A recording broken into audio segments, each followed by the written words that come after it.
There are instances that can be a little bit tricky when you're solving two-step equations. I want you to look at the problem that I've completed on number 17. Here we have a constant, which is -10, no variable attached to it, and then a 7/4 that is multiplying with p. Well, this is a super short fraction bar, showing you that 7 is the numerator, 4 is the denominator. Sometimes the fraction bar seems to grow. In this case, you could think of a set of parentheses in the numerator holding these two things together and then being divided by the value in the denominator. So when I read number 19, I think of it as x plus 11 in a set of parentheses, all being divided by 8. So that makes me rethink the order of operations here. I know that I'm supposed to work backwards through PEMDAS, but this plus 11 is now in a set of parentheses, so it is the last thing I'm going to work on, which means the divide by 8 is the first thing I'm going to be able to work on. Well, how do we get rid of a divide by 8? We multiply to get rid of a divide.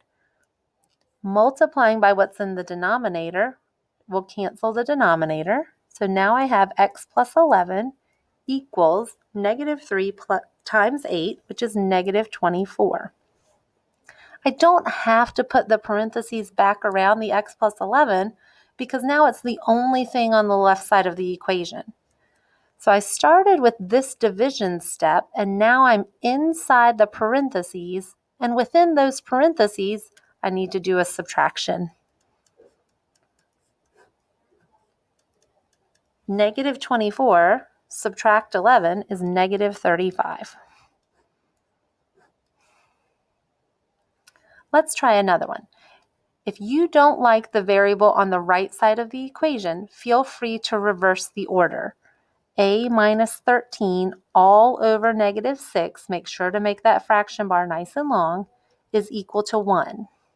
I'm going to put some parentheses around that numerator so that I recognize it's a connected group, which forces me to get rid of the divide by -6 first. To undo a divide by, I use a multiply. So I have A minus 13 equal to 1 times -6, which is -6. Now I can get rid of the minus 13 that's attached to A that was up here in these parentheses.